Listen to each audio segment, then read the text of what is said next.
आप लोग खड़े हो जाइए, खड़े हो जाओ। देखो बहुत अच्छी, अब उतना सुनो जितना आ जाओ। भाषण तुमको बहुत नेताओं ने सुनाया और प्रवचन महात्माओं ने बहुत सुनाया। पिछले युग की कहानियां जिससे तुम्हारा कोई काम नहीं, क्यों वो कहानी उन लोगों की है जिनकी उम्र 1-1 लाख वर्ष, मन में ताकत हाथी के बराबर, संयम त्याग वैराग, खान पान अच्छा, संग सोबत अच्छी, कर्म अच्छे, तपस्या त्याग संयम, ये सब था। उनकी कहानी सुनने से तुम्हारा कौन लाभ हो? तुम उन कहानियों के अनुसार चल ही नहीं सकते हो, वो शक्ति सामर्थ तुम्हारे शरीर में नहीं। इसलिए आपको तो अपने समय की शिक्षा तालीम चाहिए, जो तुम्हारे समय की, तुम्हारे विचारों के अनुसार, तुम्हारे मन बुद्धि में जैसी ताकत, उसके अनुसार शिक्षा हो, तब तो आप कर सकते हो, उसका लाभ उठा सकते। लेकिन उन कार्यों से कोई, इसलिए अब आपको केवल आप शाकाहारी और आप धर्मात्मा महात्मा तो नहीं बन पाए हो, न सच्चे ईमानदार त्यागी तपस्वी बन पाए हो, न आप चरित्रवान बन पाए हो, तो कम से कम शाकाहारी बन जाओ। अगर इसी से आपको पूरा लाभ मिल जाए तो इससे बड़ी युक्ति आपके लिए कौन सी हो सकती? और नहीं मानोगे तो चलो तुम्हारे आगे समय खराब आ रहा, ये मैं जानकारी दिए जा रहा हूँ। और उस खराब समय से तुम बच नहीं सकते। तुम्हारे पास बचाने की कोई साधन नहीं। जो तुम अज्ञानता बस कह रहे हो, हमारे पास मकान है, कोठी है, बंगला है, फ्लैट है, हमारे पास रुपया पैसा है, धन दौलत, खाने के लिए रोटी है और सहयोग के लिए पत्नी बाल बच्चे हैं, तुम्हें नहीं मालूम ये कुदरत के एक झटके में चले थे। ये मसाला एक झटके का भी नहीं, कुदरत के। इसलिए झूठे अहंकार में मत, आप शाकाहारी हो जाओ, परिवार बाल बच्चों में रहो। मैं आपको साधु बनाने नहीं आया हूँ, लेकिन साधुता सिखाने जरूर है।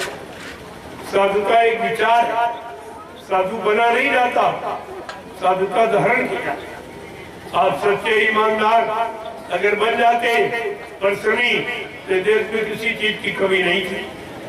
आखिरकार इतिहास झूठा नहीं, जो भारत को सोने की चिड़िया कहा, अब तो इस समय कागज की भी नहीं थी, वो भी नहीं रही। वो भी जिम्मेदार लोगों ने 70 साल में तुम्हारी स्थिति बिल्कुल जर्जर कर दी। बाबा जी ने एक नमूना पेश किया था 83 में, एक टाट बोरा पहना था, कहा था ये टाट बोरा इन लोगों की निशानी है, इन लोगों ने तुम्हारी हैसियत टाट के बराबर रखी, सारा धन खींच के विदेशी बैंकों में डाल दिया और सोना और चांदी और लालच देकर सब निकाल लिया। अब तुमको वो मिलने वाला नहीं है, वो आपको मिलने वाला नहीं है। और धीरे धीरे रोज कोई न कोई नई व्यवस्था आ जाती। नोटबंदी हुई, बुद्धिमानों ने कभी बुद्धि दौड़ाई, कहाँ नोटबंदी, नोट कहाँ बंद हुआ? नोटबंदी का मतलब नोट की बंद करके कोई धातु अगर चला दी जाती तो मान लेते भाई नोट बंद हो गया। नोट के बंद नोट, वो भी घटिया नोट, छोटा, और मतलब कागज भी बहुत ही खराब था। पहले के नोट से कागज मिलाइया, देखिए पहले ये सब तुम्हारे लिए इतना हेरा फेरी की जा रही, धोखाधड़ी, और भारत की जनता फिर ये सो गई। ये जब सोई तब तक कोई न कोई आया, अपने वो ज्ञान का और इनकी अज्ञानता का उसने लाभ उठाया, उसने बड़ा शासन किया, तुमको हुकूमत में रखा गुलाम बना के, तो तुम बने रहे गुलाम। तुम्हारी तो गुलाम बनने की आदत, माली बनने की आदत ही नहीं, तुम्हारी नौकर बनने की आदत है। आज देख रहे सब नौकरी तो चाहते बच्चे, सब बच्चे नौकर बनने के लिए, कोई माली बनने को तैयार ही नहीं। ऐसा समय आया कि अब वो मालिक शाही नहीं, नौकर शाही, नौकर शाही चल पड़ी, सब नौकर बनने के लिए। तो जब सब नौकरी हो गए तो मालिक कोई आई नहीं, तो किसके नौकर बनोगे? अरे मालिक होगा तभी तो नौकर माना जाएगा तुमको। जब कोई माली नहीं, सब नौकर बन गए, अब सब परेशान। काश को भाई नौकरी मिल जाए। इतनी नौकरी कहाँ रखी है? पढ़ाई का लिखाई का मतलब ये था शिष्ट और सभ्य। कोई काम करोगे अच्छा करोगे, सुचारू रूप से करो।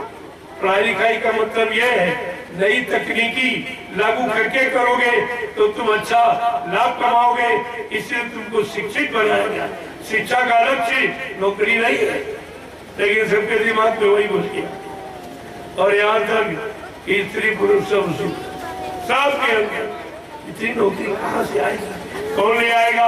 और इनके पास तो पहले ही नहीं है, ये तो पहले कोटा इनके खाली पड़े। उनको नहीं कितने, यानी हर साल लाखों बच्चे पढ़ के निकलते हैं और सब स्टाफ हो गया।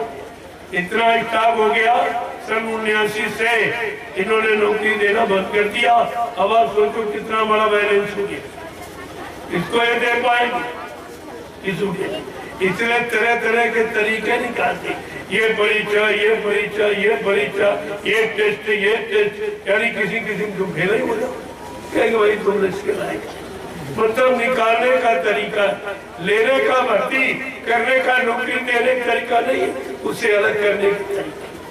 तमाम तरह के इतने टेस्ट लगा दिए, कहीं न कहीं बच्चा फेल। सब चीजें कहाँ सब कर पाते, सब काम वैसे भी नहीं कर पाते, और सब में सफलता कभी नहीं प्राप्त कर पाई। तो नियम है, ये सब तरीका आपको बेरोजगार बनाने का है, आपको परेशानी में करने का है। ये लॉकडाउन में स्कूल कॉलेज बंद हो गए। जब नींव कमजोर हो जाएगी बच्चों की, प्राइमरी शिक्षा नींव है, नींव की ये ईंट नींव की, अगर नींव की ईंट कमजोर हो गई तो ऊंची इमारत उस पर सलामत नहीं खड़ी रही। तो देखिए बच्चों को स्कूल बंद ये वो बीमारी की दवा, सब ऑनलाइन पढ़ाई लिखाई।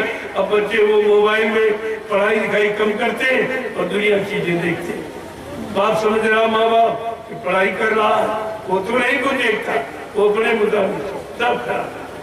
सबकी नजरें कमजोर हो गई, तमाम बच्चों की आंखें चली गई। इतनी चमकाहट होती है जो आप उसको बर्दाश्त नहीं करते। आपको सीमेंट लाइट क्या, वो भी ठंडी लाइट, सीमेंट लाइट, उसमें तो सब गर्मी गर्म था। देखते ज्यादा देर मोबाइल चलाओ कितना गर्म हो जाता, हाथ में रख के देखिए तो उससे गर्मी तो क्या निकलेगी, कोई ठंडी निकलेगी। तुम्हारी आपको नुकसान देने वाली बात तो आप समझते कुछ नहीं। जरा सा उन्होंने अपना व्यापार छड़ा दिया और तुम उसी में फंस गए। 4 अंगुल का कपड़ा मुंह में लगा दिया। ये कोई दवा है बीमारी? ये दवा बीमारी, ये बीमारी यहीं से आती है, कहीं से नहीं आती। बीमारी आने का मतलब इशारा तो सही है कि मुंह पर पट्टी बांधने का मतलब इस मुंह से कोई गंदा भोजन मत करना, गंदा रसा कोई प्रयोग मत करना, जिससे बुद्धि पागल हो जाएगी, माँ बहन बेटी बहू की पहचान खत्म हो जाएगी, इसलिए बंद किया गया। लेकिन वो तो काम कुछ हुआ नहीं, उसमें से खुली छूट। तुम्हारे लॉकडाउन के बाद पहले सबसे पहले शराब का ठेका खोला गया। इसकी जरूरत है इनके दिमाग को। ये देश को शराब पिलाना चाहते हैं, कहते हैं शराब से बहुत लाभ है। उसी शराब की जो लाभ है, मुनाफा, उसी से कर्मचारी अधिकारियों को वेतन मिल रहा है। अब वो गंदी कमाई का वेतन इनको मिलेगा, इनका भी परिवार इनके परिवार में बीमारी बच गई। जैसी कमाई खाई वैसी बुद्धि बनाई, तो ऐसी बुद्धि बनती। ये सब मतलब यानी जड़ से लेकर ऊपर तक सब खराब। कहीं से कोई तुम्हारे बनने की बात नहीं होती। जो होगा वो तुम्हारे नुकसान, अपने लाभ का करेंगे तुम्हारे नुकसान। वो 4 इंच की कपड़े में करोड़ों रुपए की का व्यापार हो गया। इसके लगाने से क्या?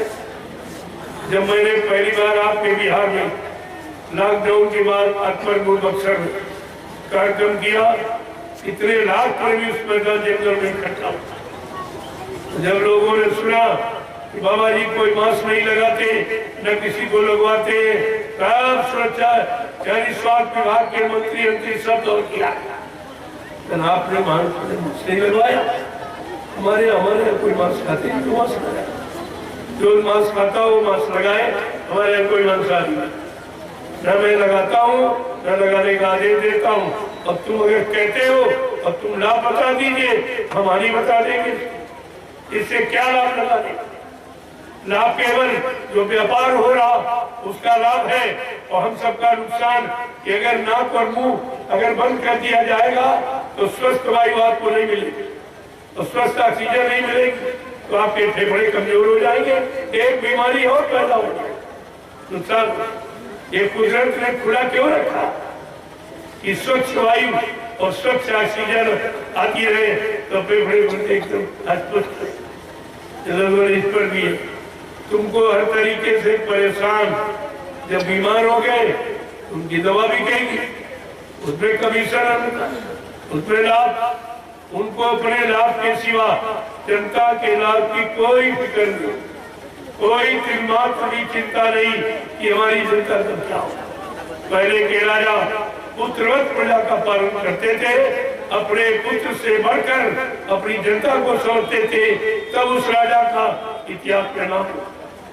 ये तो ऐसे आए हैं जिनकी कोई क्वालिटी ही नहीं, किस क्वालिटी का इनको शासक राजा सम्राट मानता है, और सब आपके सामने हो रहा है।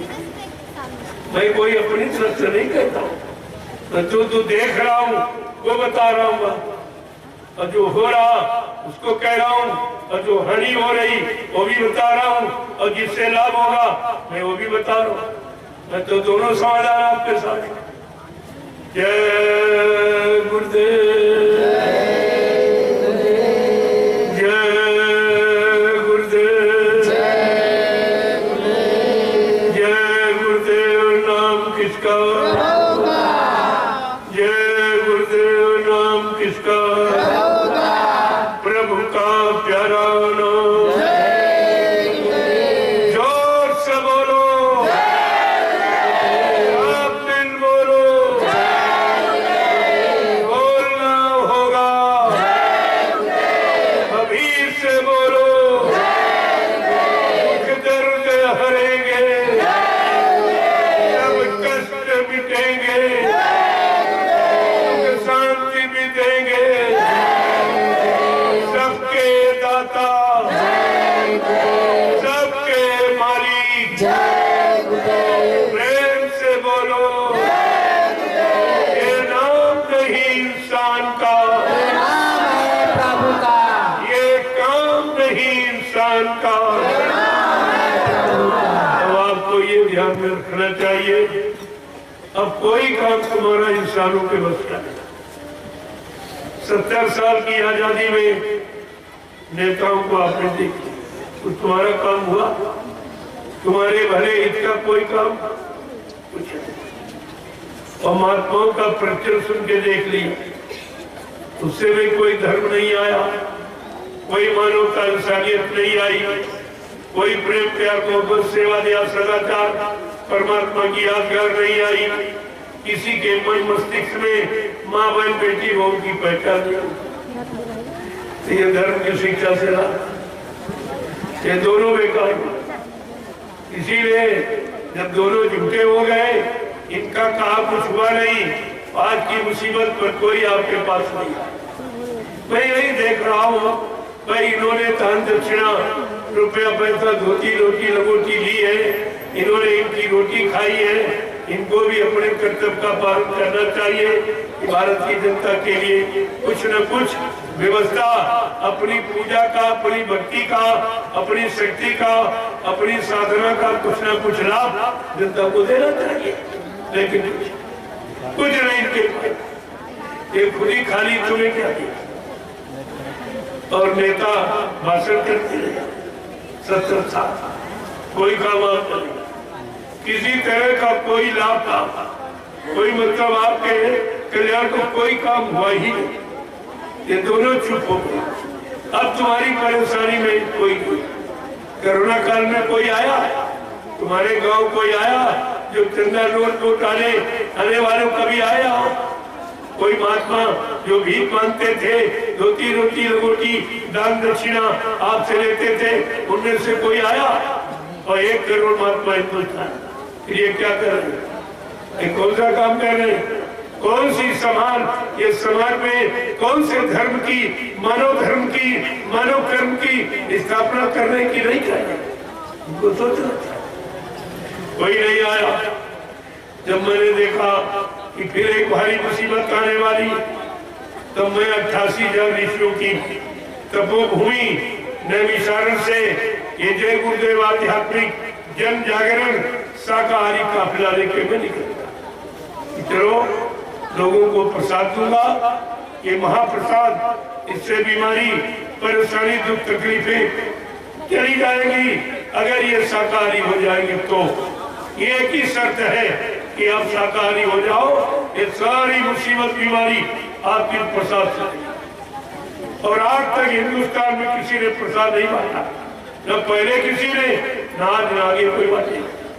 ये भी एक नया रूप नया प्रमाण प्रसाद वितरण पूरे जब से नैमिषारण्य से चला प्रसाद बांटता होगा। बनारस में कार्यक्रम किया, प्रसाद वितरण करता हुआ मैं रांची झारखंड पहुंचा, वहाँ 1 सप्ताह का आध्यात्मिक संदेश सुनाया और रोज प्रसाद बांटा। वहाँ तो 2500 क्विंटल प्रसाद बांटा गया, 2500 क्विंटल फल बांटे गए। इतना भारी मतलब यानी जन समागम था, इतना प्रसाद दिया। वहां से तुरंत एक काफिला रवाना हो गया आपके बिहार का। मैं गया से प्रवेश हुआ और बराबर 2 महीने आपके बिहार में रहूंगा, ये प्रसाद वितरण करूंगा और शाकाहारी बनने की प्रार्थना करूंगा सबसे, और पिछले समय की याद दिलाऊंगा और सबकी याद कराऊंगा कि तुम्हारे लिए इस समय कोई हमदर्द और कोई तुम्हारी चिंता करने वाला नहीं है।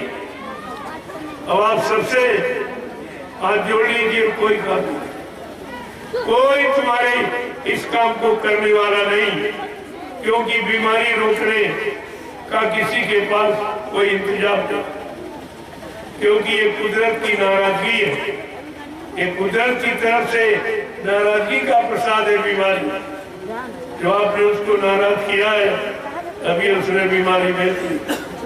अभी तो एक नमूना भेजा था उसको, कोरोना जिसमें करोड़ों चले गए, और कोई तुम्हारी व्यवस्था नहीं कर पाया, और बल्कि तुम्हारा हर काम बंद करा, और बंद अलग से करा दिया, कुछ नहीं, व्यवस्था कुछ नहीं, और तुम्हारी सारी व्यवस्थाओं को रोक दिया गया, खत्म कर दिया गया।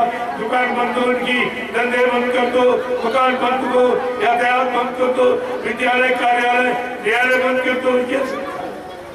क्या ये कोई निदान है? क्या बीमारी का कोई समाधान है? क्या ये कोई बीमारी की दवा है? लेकिन ये क्यों हो रहा? विनाशकारी विपरीत बुद्धि, जिनका विनाश होने को है, जिनका पाप का स्वार्थ लोभ लालच का घड़ा भर गया, वो प्रेमियों फूटने वाला। इसलिए जब जैसी हो कविता तब तैसी मत हो, काल लेख की लेख को बेच सके नहीं को, उसे कोई तो आपको इसीलिए समय के पहले जानकारी दी जा रही, ताकि आप ये न कह पाए कि हमारे गांव कोई आया नहीं, हमको किसी ने बताया नहीं, और बताने का आपसे कुछ लिया नहीं। यहाँ दिया जाता लिया नहीं, ये तो जबरदस्ती है, मानते नहीं है, कहते नहीं हमारे पास समय नहीं है कि बाल बच्चों को छोड़कर इस काम में मैं आपके साथ चलूं, तो ऐसा करो हमारी कुछ गाड़ी कमाई लगा देना, तो हमको भी लाभ मिल जाएगा। हमने कहा अगर ऐसी तुम्हारी कोई श्रद्धा सेवा भाव है तो इसी काफिले में आपका धन लगा तो आपको भी लाभ मिल जाएगा। जो तुम 1 रुपए 2 10 20 50 100 जो भी आप देते हो, तब इसी जो बच जाएगा वो नैमिषारण्य 88,000 ऋषियों के तपोभूमि, जहाँ वेद व्यास ने 88,000 ऋषियों की मंत्रणा से श्रीमद् भागवत पुराण लिखी थी, वही लिखी थी ना, ये वही स्थान है जहाँ श्रीमद् भागवत की रचना हुई थी। ऐसे स्थान से एक काफिला आपको महाप्रसाद किया है और सारे बिहार में पूरा वितरण करेगा। इसके बाद धीरे धीरे हर प्रांत में जाएगा, यानी हिंदुस्तान के लोगों को ये सबको महाप्रसाद दे दिया जाएगा ताकि तुम्हारी उस महाबीमारी जो आ रही उससे बचाओ। मान जाओगे अच्छी बात है, नहीं शाकाहारी बनोगे तो तुम जानो तुम्हारा। जय गुरुदेव।